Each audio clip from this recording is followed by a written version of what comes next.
নমস্কার বন্ধুরা, আমি নীলাঞ্জন ব্যাংকিং মেন্টর চ্যানেলে তোমাদের সকলকে স্বাগত জানাই। আজকে একটা ছোট্ট বিষয় নিয়ে তোমাদের সঙ্গে একটা খুব কুইক একটা ভিডিও আমি শেয়ার করছি, একটা ইনফরমেশন, একটা রিসেন্ট নিউজ। সেটা এসবিআই এর তরফ থেকে এসেছে, যেখানে বলা হচ্ছে যে 15,000 মতন একটা বড় ভ্যাকেন্সি আগামী ফাইন্যান্সিয়াল ইয়ারে আসতে চলেছে। মানে এই বছর যে তোমাদের পরীক্ষা হবে এসবিআই পিও, এসবিআই ক্লার্ক, তো সেক্ষেত্রে একটা বিরাট বড় লেভেলের ভ্যাকেন্সি দেখা যেতে চলেছে। এটা এসবিআই চেয়ারম্যানের তরফ থেকে একটা ইনফরমেশন এখানে আমরা দেখতে পাচ্ছি। একটা পেপার কাটিং রয়েছে, সেই পেপার কাটিংয়ের এগেনস্টে আমরা এটা জানতে পারছি। কিন্তু এখানে একটা কন্ট্রোভার্সি তৈরি হচ্ছে, যেটা নিয়ে একটা মিসকনসেপশন এবং একটা কনফিউশন তৈরি হচ্ছে স্টুডেন্টসদের মধ্যে, এবং বহু জায়গায় এটা নিয়ে একটা আলোচনা হচ্ছে যে 85% কি রিজার্ভেশন হয়ে যাচ্ছে ইঞ্জিনিয়ারিং ক্যান্ডিডেটসদের জন্য, মানে যারা ইঞ্জিনিয়ারিং ব্যাকগ্রাউন্ড থেকে বিলং করে, যারা ইঞ্জিনিয়ারিং গ্র্যাজুয়েটস, তো তারা কি 85% মতন ভ্যাকেন্সি বা সিট রিজার্ভেশন তারা পেতে পারে, এরকম নিয়ে কি কোনো ব্যাপার হচ্ছে?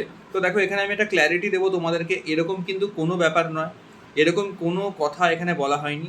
যেটা বলা হয়েছে, তোমরা যদি পেপার কাটিংটা খুব ক্লিয়ারলি পড়ো, ভালো করে আর্টিকেলটা যদি ফলো করো, তো সেখানে বলা হচ্ছে যে এসবিআই যে চেয়ারম্যান, তিনি একটা মন্তব্য করেছেন যে পাস্ট রিক্রুটমেন্টের যে ডেটা, ওকে, অর্থাৎ লাস্ট বিগত কয়েক বছরের যে ডেটা, সেই ডেটা উনি ট্যালি করে দেখছেন এবং বলছেন যে আমাদের যে মোট রিক্রুটমেন্ট হয় তার মধ্যে মোস্ট অফ দ্য টাইম 85% বা এরকম একটা অ্যামাউন্টে, মানে বেশিরভাগ যে সিলেক্টেড ক্যান্ডিডেটস যারা আসে তারা সব ইঞ্জিনিয়ারিং ব্যাকগ্রাউন্ড থেকেই আসে। এইটা একটা উনি মন্তব্য করেছেন, এবং উনি এটাও প্রেডিক্ট করেছেন যে হয়তো এই বছরেও যে এত বড় একটা রিক্রুটমেন্ট ড্রাইভ আমরা আনতে চলেছি, তাতে করেও হয়তো মোর দ্যান 85% ছেলেপুলে যারা থাকবে তারা হয়তো ইঞ্জিনিয়ারিং ব্যাকগ্রাউন্ড থেকেই আসবে। এটা একটা অনুমান বা একটা আন্দাজ একটা করে উনি এটা কমেন্ট করেছেন।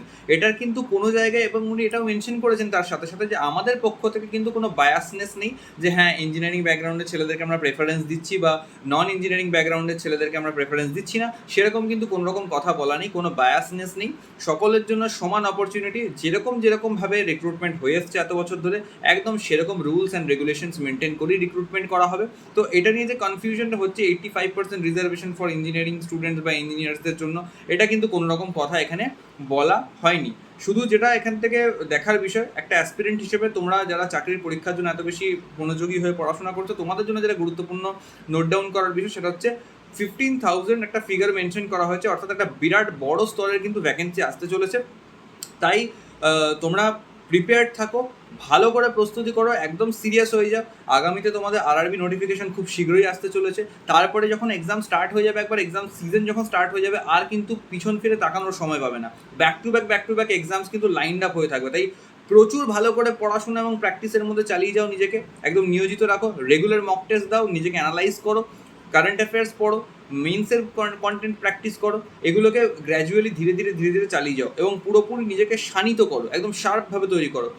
আর এসবিআই একটা বড় সড়ো ভ্যাকেন্সি তোমাদের জন্য আনতে চলেছে, তো এটা কিন্তু একটা বিরাট বড় অপরচুনিটি। তো সেই অপরচুনিটিটা যদি তোমরা ঠিক করে ইউটিলাইজ করতে পারো, হয়তো এই বছরের শেষে তোমাদের হাতেও একটা গভর্নমেন্ট জব, অর্থাৎ গভর্নমেন্ট ব্যাংকে তোমাদের হাতে জব থাকবে, যেটার জন্য তোমরা এতদিন ধরে লড়াই করছো, স্বপ্ন দেখছো। আমার সমস্ত শুভকামনা তোমাদের সঙ্গে রয়েছে। তোমাদের কোনো রকম ডাউটস বা কোনো রকম ক্ল্যারিটির জন্য আমাদের টেলিগ্রাম গ্রুপ জয়েন করতে পারো, এবং সেখান থেকে আমাকে মেসেজ করতে পারো, গ্রুপে মেসেজ করতে পারো। আর দ্যাটস ইট ফর টুডে। এইটুকু ইনফরমেশন তোমাদের সঙ্গে শেয়ার করা ছিল। ভালো করে পড়াশোনা করো, অল দ্য বেস্ট।